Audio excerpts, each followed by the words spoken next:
Golden State Media Concepts Baseball Podcast. We cover everything Major League, from spring training to the World Series. We've got your favorite club covered, from New York to Boston to LA. This is the Golden State Media Concepts Baseball Podcast.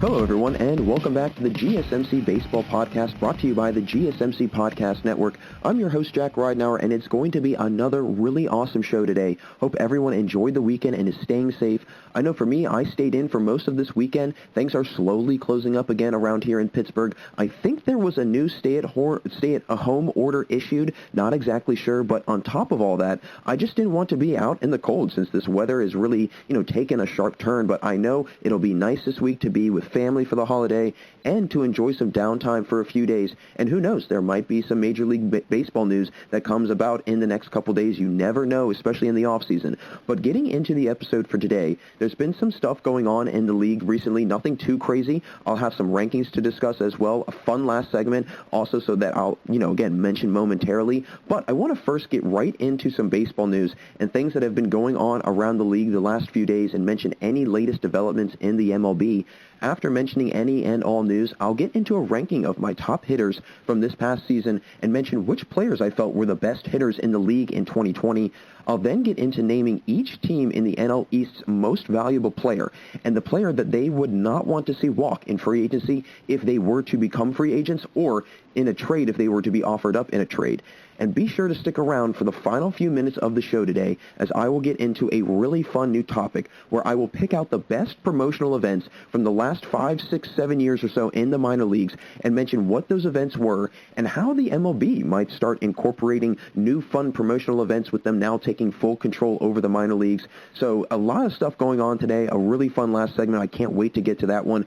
But like I mentioned, there's been a bit of news that has been going around the league, but the one major story and major headline would be Robinson Cano, second baseman for the New York Mets, being suspended for 162 games for his use of performance-enhancing drugs. Now, this isn't the first time that Robinson has been in trouble for PED use or just banned substance use in general. He actually received a 80-game suspension a couple years ago for a substance that basically masks other substances in a drug test. So in a sense, he was, again, probably, who knows what he was actually taking, but he was using something that was hiding other things. So that does make you question, well, what is he hiding? Why does he need to take that if he's not hiding something, right?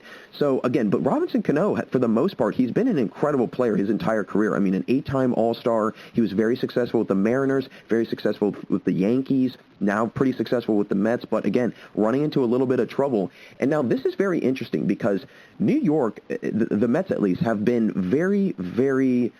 a very popular team to be talked about in this free agency, mainly because of their at least desire, or their rumored desire, to go and get JT Realmuto, to also possibly go and get Trevor Bauer in this free agency.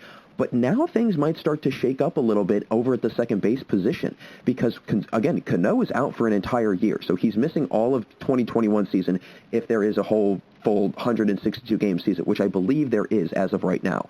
But with him gone at the second base position, it really leaves a wide open hole. Now, what they could do is a couple things. One thing I could see them doing is maybe moving Jeff McNeil from the outfield into the infield. He can play both infield and outfield, so they could move him from the outfield into the infield and then potentially go after a big-named free agent in the outfield like a George Springer or a Jackie Bradley Jr. I've seen a lot of things that those two names have been mentioned with the New York Mets, and I think we all know that, George Springer is going to be a very highly sought-after free agent, especially with the ability not only in the field, but also from the plate, because he's got a great bat. So I think he's going to be a very valuable player to have, but I think the Mets could potentially do that. But what I'm very curious about, and this actually might be what they wind up doing, DJ LeMahieu is another free agent that is just across the town at the New York Yankees, and what position does he play? That's right, he plays second base. So if you go after somebody like DJ LeMahieu, you're obviously going to have to pay him a lot of money. He led the MLB in batting average this year. He's been pretty much on top of the hitting world for the last 3 years. I mean, the guy's been incredible from the plate. So when you think about it, you're going to have to, in some way, somehow, figure out a way to, financially afford him. But this team can definitely financially afford him. And I think that if you go after a guy like DJ LeMahieu, that might be the move that you ultimately make. Now, what could that mean for JT Realmuto? Honestly, who knows? I'm not quite sure what they would do. I mean, they could obviously stick around with Wilson Ramos, but I don't know if they're going to want to do that. So ultimately, I think what they could do is, like I said, go and get DJ LeMahieu, and then when Robinson Cano does come back, because he's still on contract, he's going to actually have to forfeit $24 million of his salary next year. So talk about a large sum of money that he's not going to be able to make. That is a large sum of money. I would be absolutely livid if I was him. But again, you did it to yourself, so can you be that angry?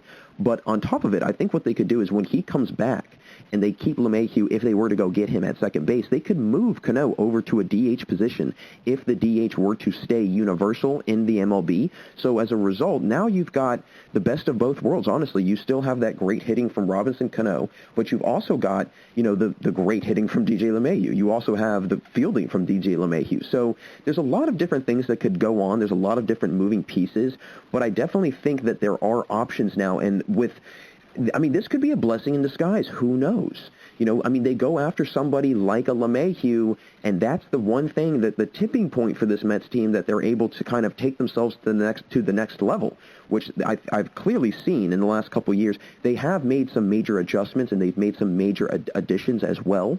And so I feel like they're that team that are right on the cusp of making a huge run at it. And I think that if they're just one or two players away from doing that. Now, again, going back to the whole Realmuto thing, because Realmuto has really been kind of, a main staple name in this free agency market around the Mets. What could that mean? I think that they could potentially, if they went after LeMahieu and they went after Realmuto, I think they could potentially pay both of them. It would be a stretch, and they would be really thin on money-wise. And especially with this pandemic year, a lot of teams are trying to save money, so who knows if they'll actually do that.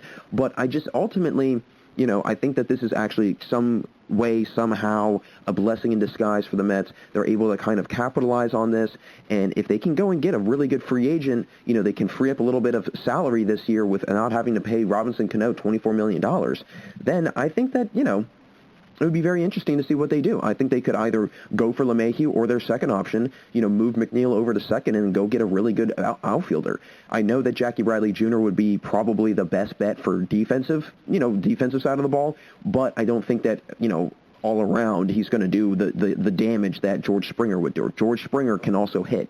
He can play in the outfield, but he can also hit, and that's what's really, I think, attractive about George Springer as a free agent, is that he can do both, and Jackie Bradley Jr. can really only do one of the two really well. Not saying he's a bad hitter, but he's definitely not the hitter that Springer is. But nonetheless, I think it's very interesting that Cano got, in trouble for this. I know that he's had some major, health issues over the years, some major, injury problems, and as we all know, PEDs basically accelerate that recovery time, so maybe that's the reason why he's doing it. But looking at the statistics between Cano and LeMahieu from 2020, it's actually pretty impressive. They're very similar numbers. LeMahieu had 10 homers, 27 RBIs, and a 364 average, while Robinson Cano had 10 homers, 30 RBIs, and a 316 average. But here's what's really interesting about Cano's average. It was actually up from 256 the year before, so a massive increase for him. He also had a 544 slugging percentage, an 896 OPS, and a 144 OPS plus. All of those numbers were much higher than the year before. His slugging was 428 in 2019. His OPS was 736, and his OPS plus was 95 in 2019. So I'm not trying to, again, beat a dead horse, if you will, but it's kind of clear that if you look at his numbers and you kind of see the whole PED announcement and the finding that he was using performance-enhancing drugs, you can see why. His numbers were astronomically higher than the year before.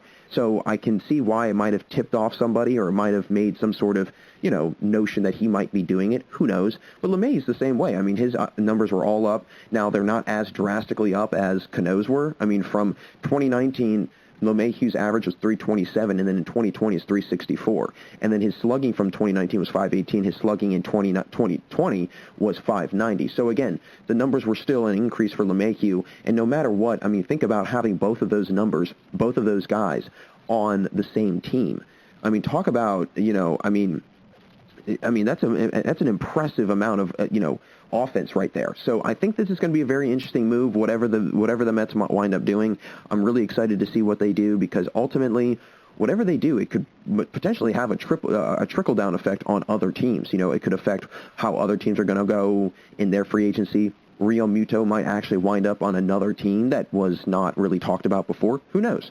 So again, there's also been some major trade rumors and potential moves that have been circulating around the MLB world, in addition to all this free agency stuff, some of which I think could, and would be incredibly interesting and very lucrative for some teams. One of them being Marcell Ozuna. Now, Marcell Ozuna is a free agent, but there's been a lot of talk about him potentially being a target for the Houston Astros. Now, this would be very interesting because the Astros are losing quite a bit of hitting, especially in this free agency. George Springer, A, and Michael Brantley, B. So both of them are potentially walking from Houston and are not going to be, returning in 2021. That's going to leave up two really big holes in their hitting lineup without question.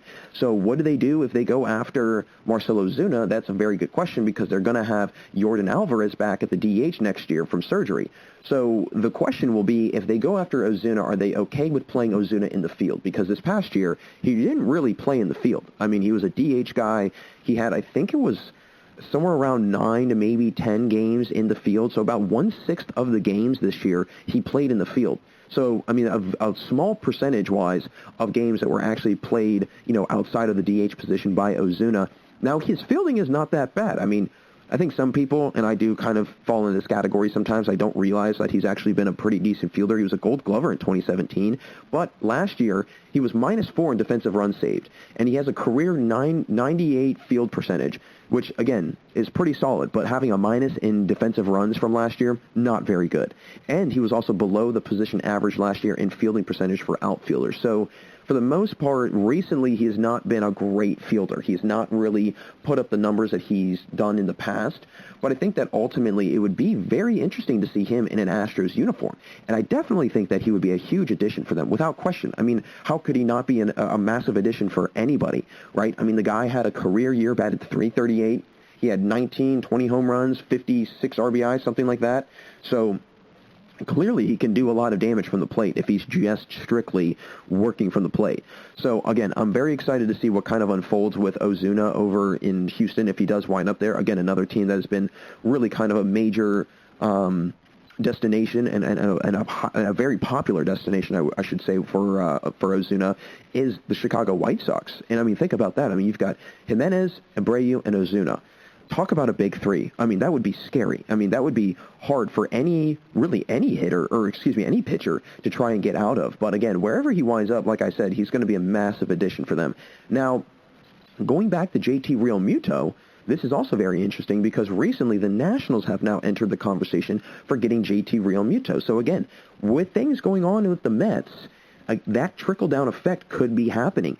Teams like the Nationals, maybe a team like, I can't think of a team right now, maybe the Angels, somebody that was not really in the contention for him before is now in the contention for him because the Mets are more concerned about filling that hole at second base now, which I totally understand.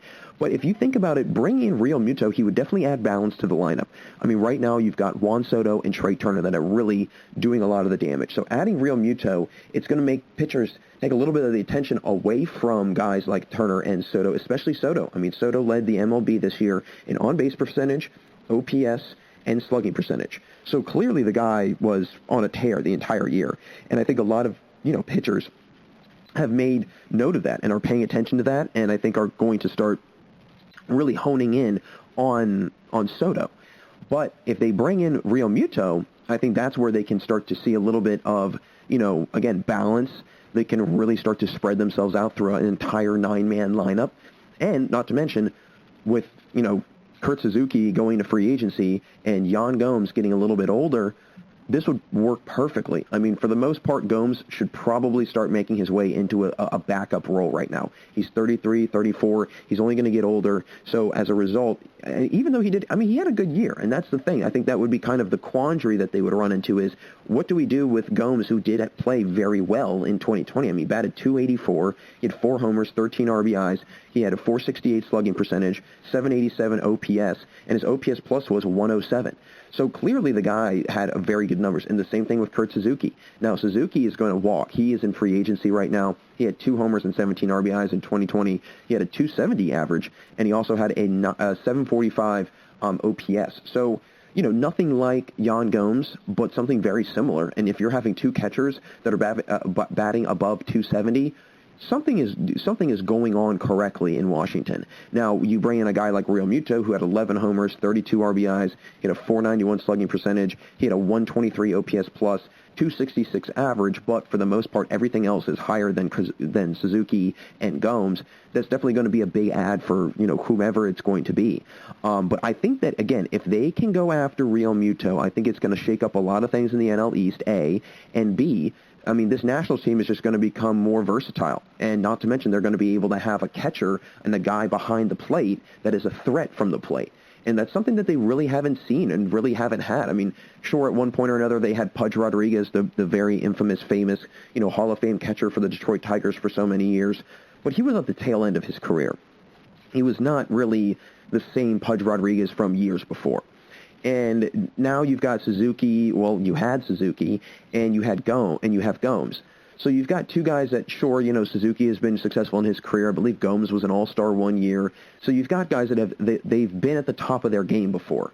But at the same time, they're starting to phase out. They're starting to get older. And Real Muto, yeah, I mean, he's 29, 30. But again, he's 4 or 5 years behind Gomes, and he's doing better than probably what Gomes did at that age. And so as a result, I think it would be very interesting. And not to mention, the Nationals could probably pay him. It would be a little bit of a stretch, but especially with Strasburg and Scherzer. But if you think about it, they don't have to worry about Harper anymore. That's the Phillies' problem. The Phillies now have to worry about paying him $30-some-odd million a year, and that's kind of starting to really, dwindle down their budget for the offseason because of that large amount of money. I mean, I saw something the other day where Francisco Lindor could potentially be, a trade piece or an option to go to Philadelphia, and the biggest thing was they're just tied up with a contract with Harper. And I think that contract is going to really stranglehold them a little bit for a long period of time, unfortunately. And it could, again, potentially really, never turn into anything that beneficial for the Phillies, for Harper, for anybody in Philadelphia. So, again, bottom line is whatever happens in this free agency, I think Real Muto may or may not wind up with the Mets. And I think that we're going to see another big name, a free agent, land in New York because of that hole that's over at second base. And who knows, we could see Real Muto fall down to the Nationals, and that could be potentially the steal of the free agency, getting Real Muto in Washington. But again, things are really starting to heat up this offseason, and I feel like right now there isn't a ton of news going around, but I think there are many moves that are going to start bubbling to the surface soon. They're just in the works right now, and I'm very excited for when those moves are announced. So that'll do it for us in this first segment, but stay right there, folks, because after the commercial, I'll rank the best hitters from baseball this past year and who I think had the biggest impact from the plate in 2020. Folks, stay right there. We'll be right back here on the GSMC Baseball Podcast. This is your ultimate stop for everything sports. The Golden State Media Concepts Sports Podcast. Should I say more? From the NFL, MLB, the NBA, to MMA, it's all in here. The Golden State Media Concepts Sports Podcast. Listen now.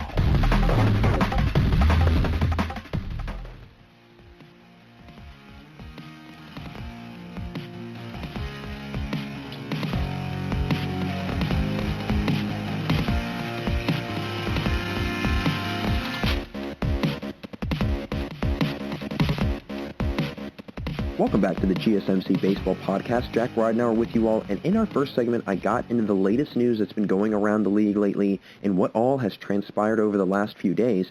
be sure to stick around for the last segment of the show today, as I will get into discussing the top minor league promotional nights over the last 5 or 6 years or so, and I'll mention the promotions, which teams they were for, and whether or not we could see the MLB start to incorporate more creative promotional events as well. I want to now get into ranking my top 10 hitters in baseball this past season and mention which players really stuck out to me from the plate and who I think is going to, continue this trend of power hitting in their respective careers. Because there was a lot of guys that I felt really kind of rose to the occasion, if you will, and had career years. Really just solid years. So I want to kick it off. Number 10, Teoscar Hernandez, the great outfielder for the Blue Jays. How could you not put Hernandez on this list? The guy had a career year this past season. His numbers were all up from previous years. His batting average actually jumped over 50 points from 2019 to 2020. It went from 230 to 289, so almost 60 points in just a year. And he batted above 300 for most of this year, for the majority of the season, actually. And it's unfortunate that there was no All-Star game this year, because I think the 28-year-old outfielder would have, without a doubt, been an All-Star this year. He was a Silver Slugger for the first time in his career, and also for the first time in his career, his batting average was above 280. And it was only the second time in his career that his slugging percentage was above 500. So again, some really huge milestone numbers and moments for Hernandez, and he was a big part of why the Blue Jays were, I think, so good this year. He was really the anchor to that lineup for hitting. His OPS plus was also a career high, as it sat right at 146. So an unbelievable season for Hernandez, who belted 16 homers, knocked in 34 RBIs in addition to this career year. How could you not think that this guy was on his way to having a 30-plus homer season? He really was on his way doing that. He put together back-to-back seasons of 20-plus homers in 2018 and 2019. And if this was, like I said, a normal year, he was well on his way to hitting even more than 20. He might have reached 40 if he got hot at one point or another in the season. Not to mention, he's got a great glove in the outfield. He led the AL in assists by a right fielder this year with 6, and he led the AL in assists as an outfielder with 7. So, not just in the right field, but just overall in the outfield, he really did a nice job at hosing guys out from the outfield. So a player that can do both in the field and can hit, something very unique, and the Blue Jays have to do everything they can to really keep him around, because I think he's going to be somebody that they're going to want to stick around and really stick with for the long haul. Coming in at number 9, Eloy Jimenez. Now, this is another young and up-and-coming player, but Jimenez is 23, so 5 years younger than Hernandez, but they are both major superstars in the making. I was very impressed with Jimenez and how well he played, but also how much he improved from 2019 to 2020. In his rookie year in 2019, he had a fairly solid year, slugged .513 with an .828 OPS, and he smacked 31 homers and 79 RBIs, not to mention a 116 OPS plus. So not too bad of a first year in the MLB, if you ask me.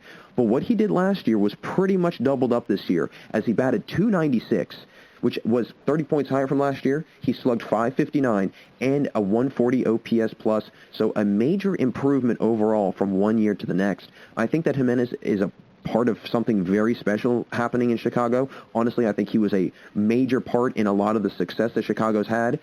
He was third this year in extra base hits in the MLB, and he obviously earned himself a Silver Slugger award. So a big year for Jimenez without question. I'm really looking forward to seeing a big year from him next year and to see him continue to improve and continue to grow as a player. But again, I go back to the old notion of how can other added pieces that are very good take away from the superstar of the team and take the attention away from him, so then they can also flourish. Look at Jose Abreu. Jose Abreu wins the MVP this year, and it's no coincidence that I think that Jimenez had a career year himself, because pitchers had to focus on Jimenez. Pitchers could not just say, okay, we just have to worry about Abreu and nobody else. They also have to spend a lot of time with Jimenez, so that takes a little bit of the pressure away from Abreu, and I think that's what a lot of these teams need to sometimes maybe strategically look at. How can we bring in guys that are going to be second-tier players on our team, but they're going to be so good that those first-tier guys are going to benefit from it also, and that's exactly what happened in Chicago. So who knows what Tony La Russa will do? I think it'll be very interesting, but I'm very excited to see how Eloy Jimenez continues to improve as a hitter. Coming in at number 8, Manny Machado. Now, talk about a tale of two seasons for Machado. He went from batting nearly 200 to all of a sudden becoming an MVP finalist for the NL. With 16 homers, he also had a .304 average and a .950 OPS, Machado clearly deserved an MVP nod in some fashion, but I was shocked, to be honest, seeing his name in the final three. I thought that Ozuna was left out of that. I mean, I definitely think that Ozuna could have found his way into being a finalist somehow, some way, but obviously did not go in his favor. But Machado is coming off a big year power-wise. I mean, he hit 32 home runs with 85 RBIs last year, and his OPS from this year to last year jumped up from 796 to 950, and his OPS plus jumped from almost 50 points from 110 in 2019 to 158 this year. So talk about some major improvements, and he also did that in under 30 games. I mean, it was he was really struggling halfway through the year. The four-time All-Star earned his first Silver Slugger this year for the third base position. He was a clear run, producer for the Padres as well. I mean, he was ninth in runs created in the NL. So the offense really benefited from the turnaround of season Machado had. In the middle of August, Machado was actually hitting as low as 200. But was slowly able to really climb his way back into a better hitting area as he was batting above 300 by the end of August, actually.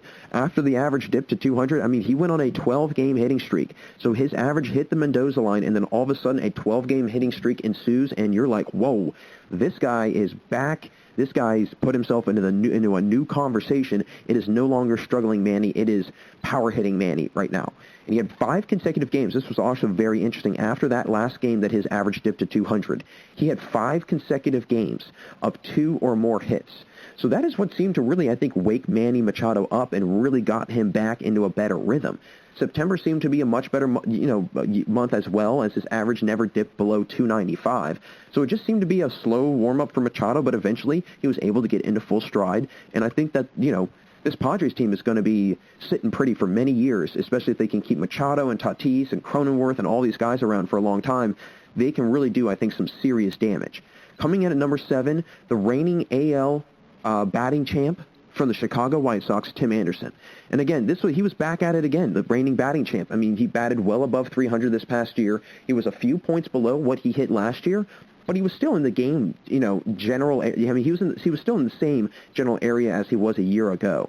And batting .335 for a career high last year is no easy task. But then Anderson, again, followed it up this year, hovered around right above 320. He was right at 322 for the year. And he had a higher OPS this year with an 886%, which was almost 20 points higher from a year ago at 865. And the OPS plus was also much higher this year, going from 128 in 2019 to 141 in 2020. So again, another big jump for him. He finished 4th in the AL in hits, and he earned a Silver Slugger for the first time in his career. And to the life of me, I'll never understand why he didn't win one last year. I mean, he hit .335, like I mentioned. He had 18 homers, and he had 56 RBIs. And that was the 3rd straight year he had knocked in 50-plus runs for the season. So Anderson, I think, is starting to really kind of etch his name on the list of top-tier hitting shortstops in the league because he clearly has the ability from the plate to be that good. He was also unbelievable in the playoffs, which I think would have been a similar performance he would have had if there was, again, a regular season, and those playoff games were still regular season games. Now, he went 9 for 14 from the plate in the playoffs. He had a very solid outing against a very solid A's team, so that's not an easy feat to conquer. And he didn't strike out once in those 14 at-bats. So not only is he a great hitter, but he's also very patient. And I think that the White Sox have really got themselves something special at the shortstop position. They just need to keep him around for as long as possible. Again, surrounding Jose Abreu, who I think is one of the best players overall in baseball. Clearly, he was the MVP this last year. I think if you continue to surround him with pieces like that, that's what's going to make this White Sox team really, really good. So coming in at number 6, Mookie Betts. I mean, arguably the best leadoff hitter in the league, I think. Betts was once again in the MVP conversation this year. He batted .292, and with 16 homers and 39 RBIs, he clearly was one of the top hitters in the NL. He had a .927 OPS and a .149 OPS plus, which was the second highest of his career, and the 3rd straight year it's been .130 or higher. And not to mention, for a leadoff guy, that is astronomically high. I mean, it is insane how high that is for a leadoff guy. I've always felt that Betts is one of the top players in the entire league all around, and the former MVP showed that he can play not only in the AL, but also the NL. I mean, he won a World Series this past year. He also solidified himself as a big-time winner, but he came in first in WAR 2 of the last 3 years as well, so that should speak for itself in his ability as a player and what he means to his team. Not to mention, he's got an incredible glove. He won his 5th straight Gold Glove this past year, and not to mention his 3rd straight Silver Slugger. So his all-around play is clearly a major reason why he is one of the best players, overall players, but he's also been one of the best hitters in baseball as well. So now getting into my top 5. And some of these guys, I don't think they should be shocks at all because they had some incredible seasons. Coming at number 5, Nelson Cruz. Nelson Cruz is still putting up unbelievable numbers, and he's 40 years old. Yes, he's 40 years old. It's insane to think that he's continued to get better as he's gotten older, as his hits, again, continue to pile up, and not to mention, he's hit higher than 300 in each of the last 2 years. So his average has also been up there as well. But he's also been above 900 OPS in 5 of the last 6 years. So his contact hitting with his power hitting is starting to mold together in these last 2 seasons. His power hitting's always been there. And the power numbers, I think, are some of the best in baseball right now. And his OPS plus has been 140 or higher in 5 of the last 6 years. So some pretty incredible numbers. And let me reiterate this point. He is 40 years old. 40 years old. He was 2nd in the AL in OPS plus this year and 6th in runs created with 42. So another major power hitter who is going to make a major impact wherever he lands in this offseason since he is a free agent. But my question is, where will he wind up? If the NL doesn't acquire the DH, that could limit where he wants to go and what teams want him. So I'm curious to see where he will land in 2021 because, again, if the NL does not use the DH next year, this might be one of the final years of Cruz's career. It might limit him. He might have to stay in the AL, but again, he's clearly shown that he's perfectly fine staying in the American League. Coming in at number 4 now, DJ LeMahieu, another MVP candidate from this past year to make the list, and another one of the most highly sought-after free agents in the offseason. LeMahieu has been easily one of the best hitters in the past few years, and especially from the second base position. He's batted above 300 in 5 of the last 6 years, and he's had back-to-back years of slugging 500 or better, with his highest OPS in his career right above 1,000 OPS, and the OPS Plus has also been skyrocketing over the years with back-to-back years of above 130 OPS Plus after actually 2 years before that of just consecutive 95 and below OPS Plus numbers. So his power numbers are starting to really come along here in the last few years. And his average has always been there. I mean, I think he's always been a guy that hits for contact, but as time has gone on, he's started to get a little bit more acclimated to hitting for power, and it's really starting to, show and starting to, pay off for him. He's been really, really good with that in the last 2 years, especially this past year. I mean, like I mentioned, his first year in his career that his OPS was above 1,000. So, and it was clearly about 150 to 200 points higher than any of the other years. So a major, major jump for him in power numbers.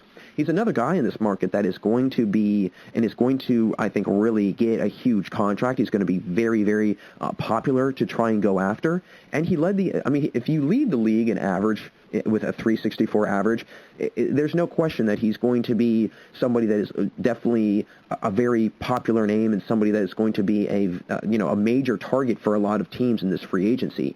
If he were to wind up with the Mets, like I mentioned in the first segment, this would be a major, major addition for them. And this could be what, like I said, the tipping point is for the Mets in terms of how they will perform next year. I think they're just that one player away. I know they've got Syndergaard out for the entire year next year, but they did re-sign, if I'm not mistaken, Michael Wacha, and they did re-sign Marcus Stroman. I did see that he accepted his qualifying offer. Not sure about Ricky Porcello, but you obviously have Jacob deGrom coming back. And then if you get everybody else in the field to come back, hitting-wise, minus Cano, and you go and get a free agent or two, you're going to find yourself all of a sudden, making a run for the Braves, I think, personally, especially if they lose Marcell Ozuna in the free agency.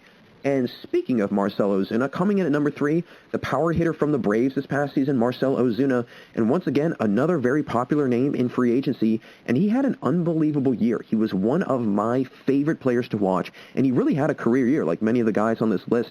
He had a career high in batting average at .338, and he slugged above 600 for the first time in his career as well. His OPS Plus was also through the roof, as it was 175, which was the second time in his career that he had above a 140 clip for OPS Plus. He led the NL in homers and RBIs. He had 56 RBIs and he had 18 homers, and it shows that he made himself a major candidate for this free agency. I mean, I've heard that there's, I think, at least 10 teams that have shown interest in Ozuna. although he isn't that, or he isn't thought of much of a fielder, he did win a Gold Glove in 2017. But as he transitioned to a DH-only role, that is what it seems, to really fit him and seems to be kind of the trend that he's going towards. And I think that this could be a new chapter in his career. Someone similar that had a similar route would be Cruz, I think. Starts as a position player and slowly goes towards more of a hitting role and becomes mainly a DH. I think that is what's going to suit Ozuna best, and I think that he can have a drastic increase in his career with just that minor position change. So I really am very impressed with Ozuna. I'm very, very hopeful that he's going to continue to have a very, very good career. Now, getting into my final two, coming in at number 2, Jose Abreu. The AL MVP this past year, with no question, one of the best hitters this past season. And with 60 RBIs, which was a league high, and he had an AL high 76 hits also, that should also just give you a couple reasons why he should have been named the MVP to begin with. With an AL high 617 slugging percentage, Abreu was no question going to be the MVP, I think. I mean, a 617 slugging percentage, that's pretty impressive. He had the second most home runs behind Luke Voit with 19, and he had a 317 average. So the fact that he batted above 300 and slugged higher than 600, that's just one of the few factors, or one of the many factors, I should say, into why he was one of the best hitters this year. Not to mention, he was only one of 4 players all year to slug higher than 600 and bat higher than 300. And I think Abreu and Jimenez are going to really carry this team to new heights, and it'll just be interesting to see how they fare this year with La Russa now with the team, and what kind of adjustments he might make and what he might bring in with his knowledge and his expertise. But I think ultimately the Chicago White Sox are going to be very good, and I'm really excited to see how they kind of turn out, and I'm excited to see if Ozuna actually winds up with the White Sox. So coming in at number 1, my best hitter from baseball this past year, in my opinion, major MVP snub. I'm still kind of annoyed to this day that he did not get any sort of recognition for it, because he statistically, he had one of the best seasons in baseball this year without question, and that's Juan Soto. And I think he was by far the best hitter this year, mainly because he led the MLB in OPS, slugging, and OBP. And he wasn't even considered for the MVP award. I think that's personally, I think that's a little preposterous, but that's just me. He is clearly one of the best up-and-coming hitters in the MLB with over an 1,100 OPS this past year and above a 350 average. And that is just two of the numerous reasons why he's going to be an MVP in the next, I would say, at least 2 to 3 years without question, if not sooner. I mean, he's been that good. I know that because of his team being so bad this year, he probably didn't get the attention he deserved, but his numbers, I think, spoke for themselves. Not to mention, he had 13 homers, 37 RBIs, so I think that Soto is well on his way to be a consistent MVP over the next few years. Not to mention, he led the MLB in OPS+, and he led the NL in batting average. So with his power hitting and just overall ability from the plate, he's clearly going to be and going to continue to be at the top of the league in hitting for years to come. Not to mention, he's been able to perform at the highest level during the World Series, during the playoffs. I mean, he's really come into his own as a major. I mean, you forget that he's under 25 years old. I mean, I think he was 21 last year. He's 22 this year. He was 21 years old in the World Series, batting above 300. That is incredible. I mean, I was sitting in the back of a classroom when I was 21 years old, and he's out there facing off against, Zach Greinke and Garrett Cole in the World Series, and he's just hitting bombs off of them. Pretty impressive stuff for someone that young. But again, I think all these guys were very deserving of being on this list, and I think there was a couple guys that probably were left off this list that I missed out on that probably should have been made and probably could have been made on this list. But again, these are just my personal 10 best hitters from baseball, and I'm just really excited to see what the future holds for all of these guys and just hitting in general in the MLB. So that will close things out here for us in our second segment on the GSMC Baseball Podcast. Thanks again for tuning in. After the break, I'm going to be discussing which player is the most valuable to each team in the NL East and who some other players are that are also valuable on those teams but aren't necessarily as important. It's been a lot of fun so far, but we got a lot more to go. So don't change that channel. We'll be right back here on the GSMC Baseball Podcast.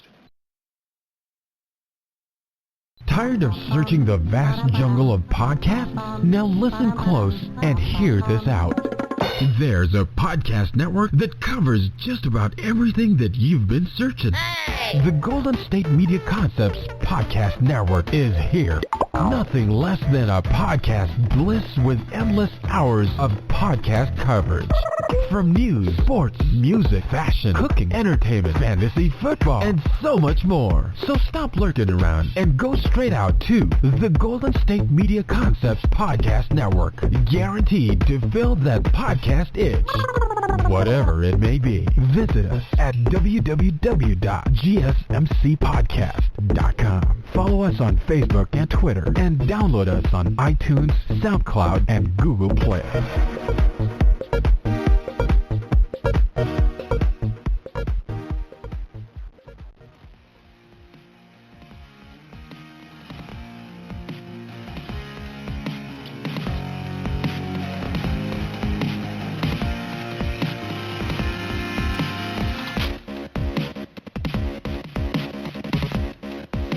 Welcome back to the GSMC Baseball Podcast. Great to have you all here still with me today. Jack Ridenauer again, and in the last segment, I ranked my top 10 hitters in the MLB from this past season and which sluggers I felt were the top of the top.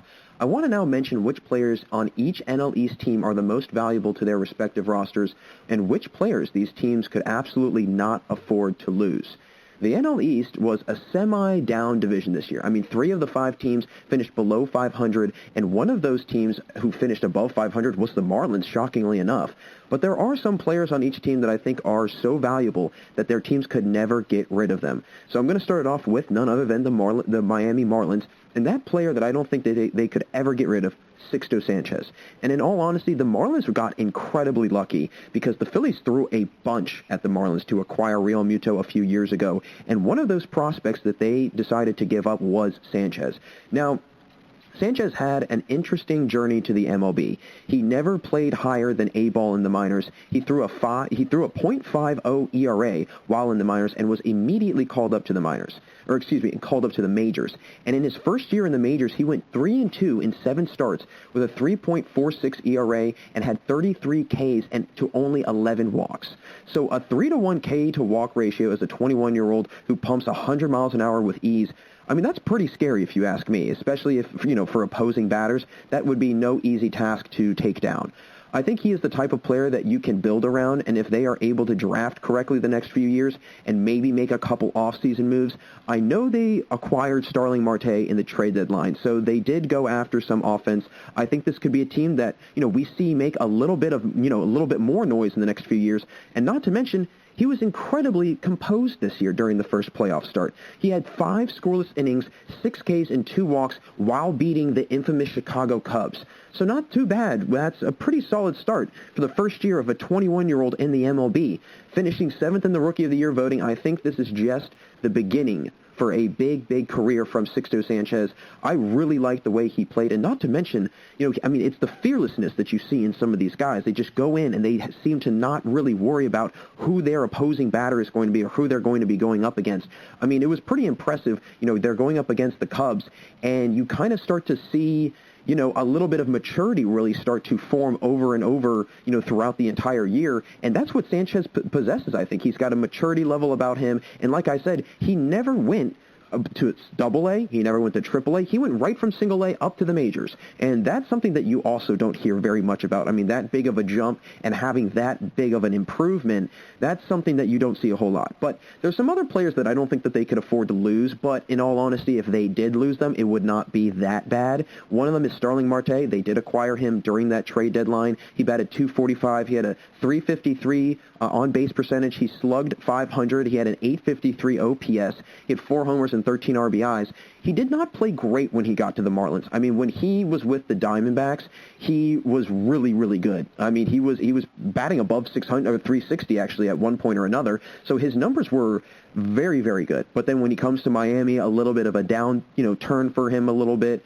But I think that they, he was a major piece to their success nonetheless. And then Miguel Rojas, he's another guy that I think is a crucial piece to their team that I don't think they could ever get rid of. Batted .304 this year, had a .392 on base percentage and a .496 .326 slugging percentage. He had 4 homers, 20 RBIs. They were two major pieces. And if Rojas can stay healthy, I mean, that could be a big factor into some of their success in the future. And Marte, like I said, he brings experience. He's one of the better power-hitting center fielders and one of the better power-hitting outfielders, I would say, in the MLB in the last couple years. I mean, his numbers have always spoken for themselves. And I just feel like he's never been really on a team that's been in the limelight. I mean, obviously being in the Pirates organization for a little while did not really bode well for him, I think. I mean, he did have some successful years, don't get me wrong, but I don't think it was really beneficial for his ultimate career. And then he goes to the Diamondbacks, and then all of a sudden you just see his average just skyrocket. I mean, it went up to 360 in the first half of the season with the Diamondbacks. So I think that those two players are definitely players you should not lose, but you could afford to lose. And then on top of it, Sanchez, I think just because he's so young and there's so much potential with him, you don't want to lose that. Especially as a pitcher, you do not, and their rotation is pretty, I mean, it's up and down. It's not great. It's not bad. I mean, it's middle of the road, probably on the lesser half of the MLB. But if you keep Sanchez around that lesser half, ranking can start to climb up a little bit if you start to add some more pieces, you start to bring up more guys in the farm systems, so on and so forth. So I'm really excited to see what kind of happens with the Marlins in the future. But then the next team I want to talk about, the Washington Nationals, and I think we all know what player I'm going to pick that you could not afford to lose at all, Juan Soto. And like I was discussing in the previous segment, Soto is absolutely, without a question, one of the best under 25-year-old baseball players in the MLB. And someone who I think has the potential to be the best player in the league at one point or another in his career if he continues to stay healthy and continues to play at the level he's been playing. He's leading the league. He led the league in major hitting stats like OBP, slugging, and OPS, not to mention OPS plus, and he was first in the NL in average. And that is no easy feat, especially for someone who's 22 years old, and he's been steadily improving his hitting over the last few years. Now, he entered the league at a very young age, 19 years old. 19 is a very young age to enter the MLB, and his average always has stayed above 280. I remember, when I was back at home in Washington, D.C., a lot of the talk around the town was, who is this Juan Soto guy? He's going to be the next big thing. I didn't really think anything of it back then because, he was hitting 280. It wasn't anything great. And then, all of us, he was hitting like 285, somewhere around there his first couple games. I was like, all right. He's pretty good. Nothing great. And then all of a sudden this year he just explodes, and you're just like, whoa, where did you come from? But his average actually dipped down a little bit. So in 2018, he had a 292 average, and then in 2019, it went down to 282. And then this past year in 2020, that's when it just shot up all the way to 351. So even though that seemed like a little bit of a step back from 2018 and 2019, he still, is in a great rhythm. He hit 34 homers and 20 RBIs as a 20-year-old last year, which when you think about it is almost unheard of. Not to mention in a World Series as a 20-year-old going up against some of the best pitchers in baseball, he played sensational. He hit 333 in the World Series last year with a 1.178 OPS, and he had a 927 OPS for the entire playoffs, which was his first appearance being in the postseason, by the way. So not too bad of a job for your first go-around in the playoffs, and he's clearly got the ability to play at this level. But he also shows the sign of just no fear, which I think is hard to find in a lot of young players. And he stood right in that box in the World Series and played with absolutely just so much confidence that you could tell. It was radiating off of him that you could tell. They would always say he kind of gives you this stare-down look, like, throw me your best stuff, I'm going to hit it no matter what. And I think that confidence that he exudes is going to really be possibly, I think, the difference maker in his career in the long run and how well he plays. And he really stood out, and he played like he was a veteran. And even though they are known for their dominating pitching in Washington, I would say they could never, and I repeat, never get rid of Soto. I think that would be the worst of the worst. Now, obviously, some other players they can't lose. Max Scherzer, of course. He's been lights out. He's been, in my opinion, this might seem a little bit off kilter, but in my opinion, he's been arguably the best pitcher in baseball the last 5-6 years consistently. And when his stuff is on, I genuinely believe he is the best pitcher. He is. And sure, there are instances where he gives up a home run here or he gives up 3 runs all of a sudden in the first inning. But then after that, he'll settle right down. The first game of the year when they televised it, Yankees versus Nationals, I'll remember this very well. He gave up, I think, 3 or 4 runs. I think it was also off of just one 3-run home run or something like that in the first inning. He wound up having 11 Ks, and he settled down after that. So if he can minimize the amount of run production from other teams in those early stages of the game, I mean, it's no question he can be the best pitcher in baseball. And then also Trey Turner. I mean, Trey Turner had a great year this past year, batted .335, had a .394 OBP, .588 slugging, and a .982 OPS, not to mention 12 homers and 41 RBIs. I mean, he's, I think, going to start potentially making his way into being, one of the best hitting shortstops in baseball. He's got a great glove, too. I mean, that's something you don't see a whole lot out of really good hitting shortstops, is a great glove also, and he possesses both. So whatever goes on with the Nationals, I think they're going to be just fine, because as long as they can keep Soto around, I think he's going to become the nucleus of that team. So the next team that I want to talk about now is the New York Mets, of course, and I think we all also know who they could never get rid of, Jacob deGrom. I mean, without question, one of the best pitchers in the league. He's been a finalist for the Cy Young in 3 straight years. He won it in 2018, he won it in 2019, and the guy has dominated baseball for the last at least 3 years. I mean, if you're talking about Scherzer being the best pitcher in the last 5 or 6 years, I would say deGrom could rival him, especially in the last 3 years. I mean, deGrom has been pretty dominant. He had a 2.38 ERA and 104 Ks this past year, and he was only one of 3 pitchers in the entire MLB with 100-plus Ks, and he was the only one with to amass 100-plus Ks in 70 or less innings. He did it in 68.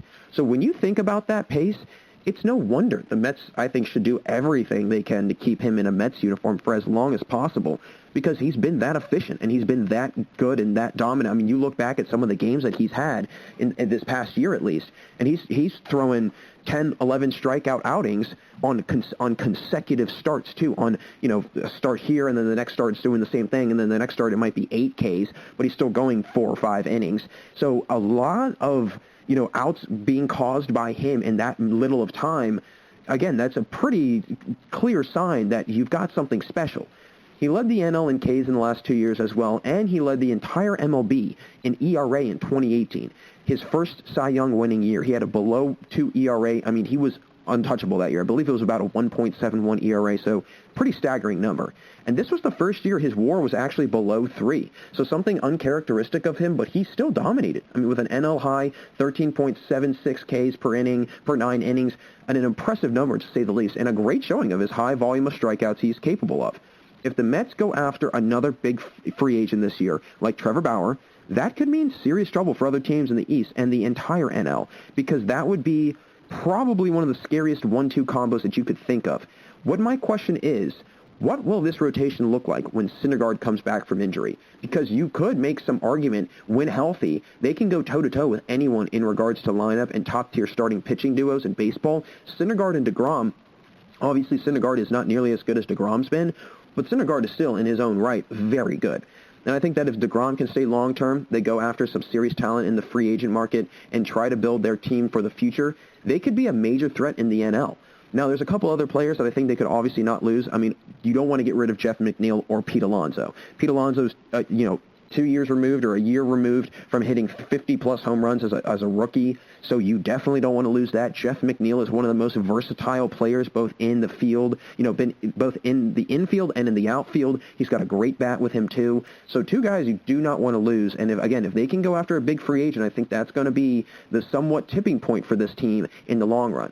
Now I want to get into the Philadelphia Phillies, because they're an interesting case. I think that they've seen a lot of they've added a lot over the years, but now they're going to start losing a lot. I mean, Real Muto's on his way out as a free agent. They obviously have Harper. Gregorius is also walking in free agency. But the one guy I don't think they could get rid of at all, Alec Bohm.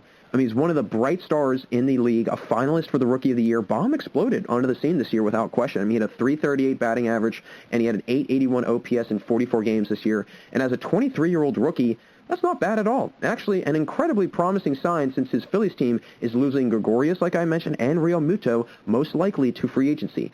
I think they can really benefit from keeping Bohm around for a long time. They do have Harper tied up on contract for a really long time, but Bohm can be that added piece in their lineup that can do some significant damage and can take some of the pressure away from Harper and vice versa.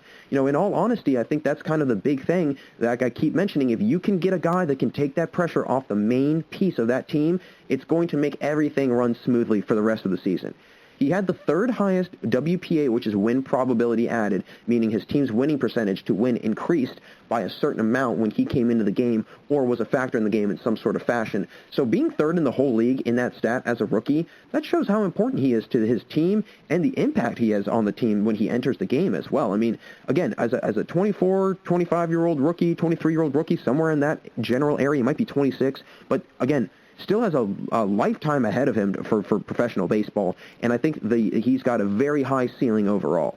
He actually had the highest batting average out of all rookies who played 40 or more games this year, and he was second behind Willie Castro in average out of rookies who played 30 or more games, and he was eighth in RBIs out of rookies. So clearly a player that I think is stacking up very well amongst other players in his same rookie class. And I think that, in the long run, this is a player they do not want to let walk, because if so, I think that's when, things will start crumbling for the Phillies, if you will. Now, obviously, other players they don't want to get rid of. Aaron Nola, I mean, he had a 3.28 ERA this year, 96 Ks and 71 in the third innings, only had 23 walks. Definitely one of the I think more slept-on pitchers in baseball, somebody that you don't hear about, like a DeGrom or a Scherzer or a Strasburg or a Cole or, even a Verlander.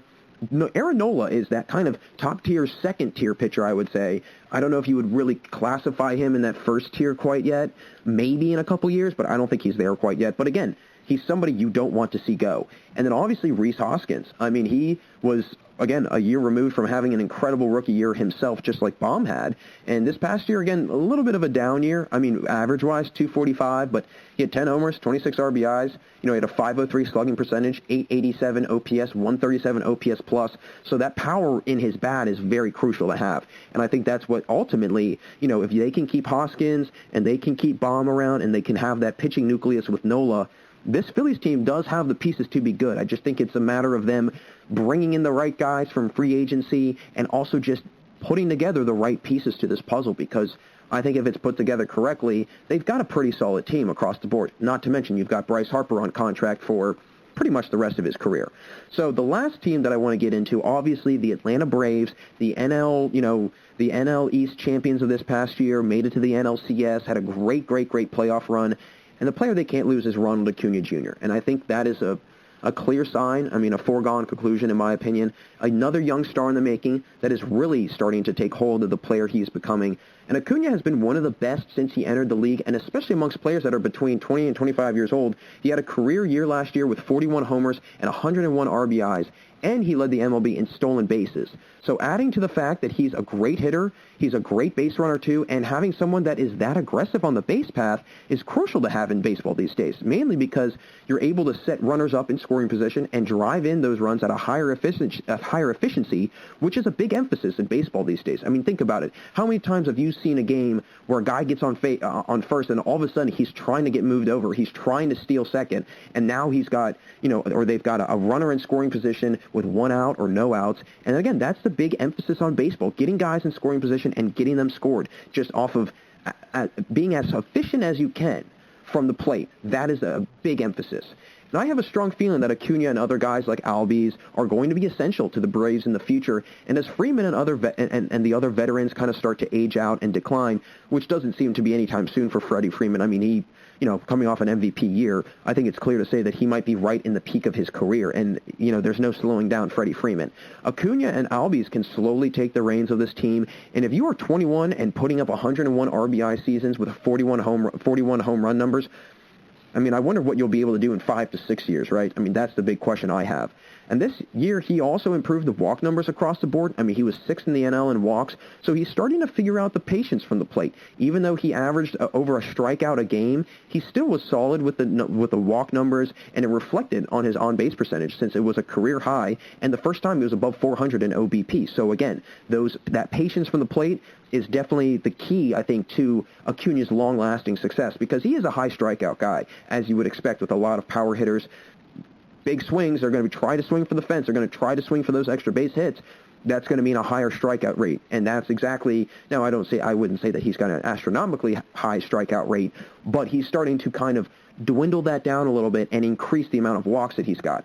He also had his career high in OPS and OPS plus and has clearly seen a lot of success early on in already winning a Silver Slugger the last 2 years. So I think it's safe to say the Braves could never, ever, ever afford to get rid of Acuna because I think he's going to be, again, a cornerstone to this team's success moving forward. Now, other players they could obviously not get rid of, I think we all know, Freddie Freeman, MVP this last year. His numbers speak for themselves.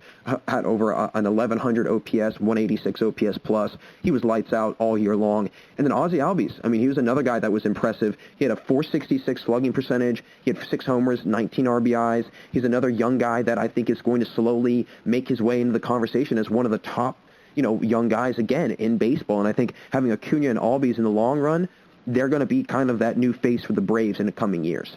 So that'll do it for this segment, folks. Thanks again for sticking around. But stay right there because we'll be right back after this commercial break for the final segment today where I will discuss and rank the best minor league promotional events over the last 5 years and mention whether or not the MLB will become creative with their promotional events in the coming years. So don't go anywhere, everyone, because we've got one last segment here on the GSMC Baseball Podcast. Want to know the latest in soccer? Then listen to the Golden State Media Concepts Soccer Podcast. From MLS, the World Cup, and the Premier League, we've got you covered. The latest updates, the hottest matches, and news on the league's top players. It's the Golden State Media Concepts Soccer Podcast. David Beckham scores the goal to take England all the way to the World Cup final. Listen now.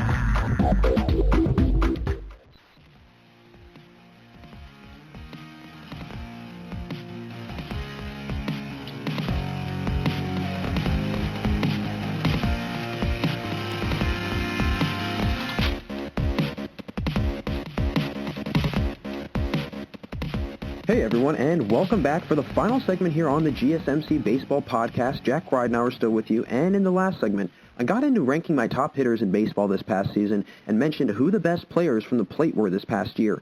I want to close out today's show discussing the best promotional events in the minor leagues over the last 5 years or 6, 7 years, somewhere around there, and talk about whether or not the MLB could start to do some, really interesting and fun, minor league or similar promotions that the minor league has always done as well. So just mentioning a couple of these. I spent a good bit of time, shockingly enough, on this because I really wanted to research this. I really wanted to find some real, legitimate kind of fun promotional nights. I've always been a big fan of minor league baseball. I was reading a couple articles, and minor league baseball really prides itself on those promotional events, and I think that's kind of the main draw that they have is that you're not going to go see future Hall of Fame baseball players. Maybe you are, you just don't know it, but it's not like a major league game where you know that the guy at the plate is going to be a first ballot Hall of Famer, or the guy that's pitching is, a perennial all-star and he was a reigning Cy Young winner or whatever. You're not going to see that in a minor league game. More so, you're there to actually experience being at the ballpark, being at a baseball game, enjoying that summer evening or that summer afternoon, wherever it might be. There's zillions of minor league teams, although they're starting to get cut each and every single, I feel year now. The last 2 years at least, but there's so many around that it's kind of cool that in some of the most remote places or some of the most random places in the country, you can find a really fun minor league team that the people in the area love. So I want to jump into it. I want to mention the first team that I absolutely love this idea, and it's the Altoona Curve. And they had this promotional night called Yinzer Night. Now, for anybody that is not from the Pittsburgh area, that does not live in the Pittsburgh area, I will explain what a Yinzer is. Essentially, a Yinzer is, I believe they technically classify it as the second person plural. It's instead of saying y'all, you say yins. So, that's kind of the slang, if you will, in Pittsburgh. And, my friends say it. I've said it now. I usually say y'all more often because I'm from, Maryland, and I have family from Virginia and so on and so forth. So y'all is more prominent for me. But I still do say yins just because I figure I fit in with the people of the town, and I just kind of go with the flow. And, there's nothing wrong with saying yins. It kind of sounds nice. It rolls right off your tongue, honestly. But Altoona is actually, I believe, the Double-A team of the Pittsburgh Pirates. And so they wanted to pay kind of an homage to the Yinzer and kind of, what it meant to be a typical Pittsburgher. And it was really cool because they had different Pittsburgh staples in the stadium, and they really highlighted it. So in Pittsburgh, A big thing is permane sandwiches. Basically, it's these sandwiches that have coleslaw, tomatoes, and French fries on it. You get any sort of meat and cheese you want, and it's on Texas toast. So it's a really big Pittsburgh thing. They pretty much just wanted to highlight the Pittsburgh culture, which I personally love. And they actually had a very famous YouTuber come. His name is, I think, the Yinzer Dad. And he came. He was a guest during the game, which I think was a genius move on their part, also bringing in somebody that kind of resembles, I think, what kind of the typical Yinzer is. I actually have not watched the YouTube channel. I have no idea what it's like, but I think it would be very, very interesting to see. I'm sure it's pretty funny too, but I think that the Altoona Curve hit the nail on the head with this one. I love this idea. Again, even, being a part of the Pirates organization, you're kind of giving some, honoring that, and you're paying your, respects to that. And I think that's what's really fun about, minor league baseball, is that they can kind of do that. They have free reign to do whatever they please. And I love that idea from the Altoona Curve. So that was the first one that jumped out at me. But then this next one for the Charleston River Dogs, this one kind of cracked me up. This was Helen McGuckin night. And for anybody that doesn't know who Helen McGuckin is, well, you're in a similar company, because I really don't know who she is either. But what's really interesting about this is that apparently she was some fan, or she was somebody that just gave the River Dogs a 2-star on, I think it was Yelp or some reviewing site, and she just said, the comment was, just drove by. So clearly not impressed with the first impression for whatever reason, and she gave it a 2 stars. Now, the media people of the River Dogs actually did something very interesting. They did everything they could to try and find Helen McGuckin. I'm pretty sure they tried to reach out to her. They tried to, find her information and invited her. I don't know if she actually came or not, but they wanted to get her to come to a game and to honor her as a fan. And they also wanted to make sure that she had a fun experience. The main point of this was to make sure that she had a 5 out of 5 experience. And I just love the persistence of the River Dogs to find this lady, to find this fan, whomever she is, wherever she is, and try to get her to come to a game, honor her with an evening that is named after her. I think that was very creative. I mean, whoever was the promotion person on this got very creative. And I think that, obviously the bad rating is not a great look, and I guess they kind of did it in a way, or they wanted to bring her in because, A, they were probably a little bit annoyed, but B, they also wanted her to have a good experience, and they did not want their team to look bad, which I totally get. So I really love that idea, the Helen McGuckin night. If she was able to be, who knows? I mean, I don't know. We'll see if we'll see if she ever actually makes an appearance, if she actually comes. But I'm just ultimately just really, really excited to see if she actually does, and if she gives a good 5-star rating, which would be kind of interesting. So that was a great one for the Charleston River Dogs. Now this next one, again, I mean, all of these were incredibly creative, and some that you just are kind of like, where did you come up with that? How did you come up with that? The Jacksonville Jumbo Shrimp, which is an oxymoron as itself, had Florida Man night. So, for, again, people that might not know what Florida Man is, it's kind of this, I don't want to say a trend or a social media phenomenon or whatever you want to call it, but it's this thing that goes on in social media where, there's a story out about some Florida man doing this, or basically it's always the subject line in the news is Florida man arrested for something illegal, whatever it might be, and it's usually something just way out of bounds, really preposterous, and you just are kind of like, why in the world did somebody just get, arrested for that? Are you serious? You actually did that? And they really kind of, made fun of this and really took this idea and ran with it. And what they did was they had the Jacksonville Jumbo Shrimp, the actual mascot. His goal was to, in each in-between inning, go around and try to break some Florida rule or some Florida law. And he was trying to evade the police the entire time, and which I think is, I love that. If you can do anything like that to really get interactive, where the fans, they're glued to their seat even in between innings, I think that's when you've won. I think that's when you've really succeeded in your promotional event and having that promotional night. So I'm always a big, big, big fan of stuff like that. And especially because, I think that's a huge part of the baseball experience. You want to try and keep fans entertained in between innings, because the MLB, for the most part, yeah, you've got in-between things. Sometimes you'll have a fan giveaway, this, that, and the other. But something like that where, it's You don't know where the mascot's going to be. You don't know what law they're going to break. You don't know where the cops are going to come from. And it's just kind of this, like, the thrill of the chase, if you will, and watching it. And again, it's probably incredibly entertaining, and it also jabs, and pokes fun at something that is relatable and relevant in the world. Florida Man is kind of this, again, it's a social media phenomenon, I guess, or whatever you want to call it. So I love that idea. I think it's very, very ideal. I'm a big fan of it.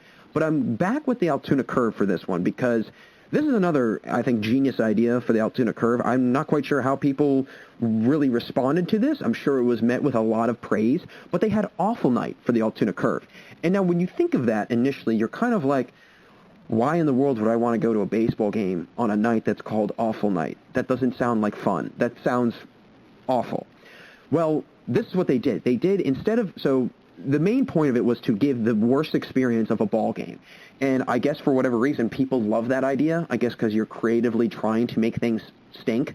And the first thing they did was, instead of handing out, flyers or calendars for the team or T-shirts or whatever, they handed out sporks, spoons and forks, a combo of the two. Yes, they handed those plastic sporks out. So right when you walk into the gates, you're kind of like, well, I'm already having an awful time.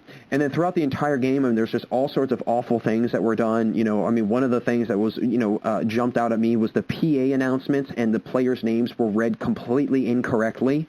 And I think I love that. I'm actually also a PA announcer, so I know what it's like having to read some kid's name or somebody's name that's, you just look at it and you're like, how in the world does somebody come up, phonetically with the spelling of that, and you can pronounce it as well? I mean, you have the names that really get me are the ones that have kind of a CZYK with them, and I've started to realize that it kind of makes a ch sound, so I've become accustomed to that. But as a PA guy, you never want to read somebody's name wrong, but this sounds like the most ideal thing to be for a PA announcer, is you just go in that one evening and you read off all of the names wrong. I mean, that's got to be pretty incredible. And not to mention, it's got to be very funny for the fans. I mean, you're listening to some of these guys, and, maybe it's a guy named Joe Smith, and he pronounces it Joe Smythe or something like that, and everybody kind of gets a big crack out of it, and it's pretty funny. So I love the creativity of that, and just kind of this, the most out-of-bounds idea actually works. That's, I think, when those best ideas come to fruition, is when those most out-of-bounds ideas just, it's somehow, some way it worked. But again, big fan of the Awful Night. But then the last one that I wanted to mention before I get into kind of what the MLB might do moving forward with this is the Portland Sea Dogs. They did a Field of Dreams game, and what they did was they basically had kind of a makeshift cornfield put in the outfield, and then they had the players come out from the corn maze and everything, and almost like in the Field of Dreams movie, when the ghosts come out of the corn maze and they play and whatever. I think that was awesome. I mean, when you're able to pull something from pop culture and you're able to pull something from a movie and relate it into real life and give people that real life experience, because we always talk about, man, imagine seeing a game of Field of Dreams, or for basketball, imagine watching a high school game in the 50s, like the Hoosiers movie, or a Moneyball, imagine whatever it might be, and then you can put that into place and put it into reality. I think that's what brings people in so much. And so I thought that was a genius idea by the Portland Sea Dogs. I'm sure it was met with high praise. I'm sure a lot of people were big fans of it. And I know if I had gone, I probably would have loved it. So just a couple really fun promotional nights that I was a big fan of that I found. I mean, I spent a couple hours trying to find some really good ones. There was a couple that I'm trying to think of some others that jumped out to me that were well before the last 5 or 6 years. I mean, there's obviously, I can't remember what team it was, but one team had a Jose Canseco juice box night. And I guess whatever team was coming into town at that time, Jose Canseco was on. And this was after all the steroid stuff, and, his career was kind of on a downward spiral, if you will. And they had handed out juice boxes with Jose Canseco's face on, with, again, kind of hinting at the whole juicing and using steroids, which, again, I think that's hilarious. I mean, even if you're Jose Canseco, you've got to say, wow, that was creative. I will give them credit. That was funny. I don't like it necessarily, but I will say that is funny. I'm trying to think of some other ones. I've never really been at any minor league games where there was a major promotional event going on, but just and I don't know what it is about minor league games, but it's just so much fun. That's when, baseball, you're catching a baseball game, but it's more so the entertainment just goes beyond on the field. It goes into the in between inning stuff, anything else that you can think of and anything else that you can find. that's what's really fun, I think, and that's what's really, really interesting. So my question, though, is this. With the MLB recently kind of taking the minor leagues under their wing now, will the major leagues start to get a little bit more creative? I think they will. I think that, in my opinion, they'll draw in more fans.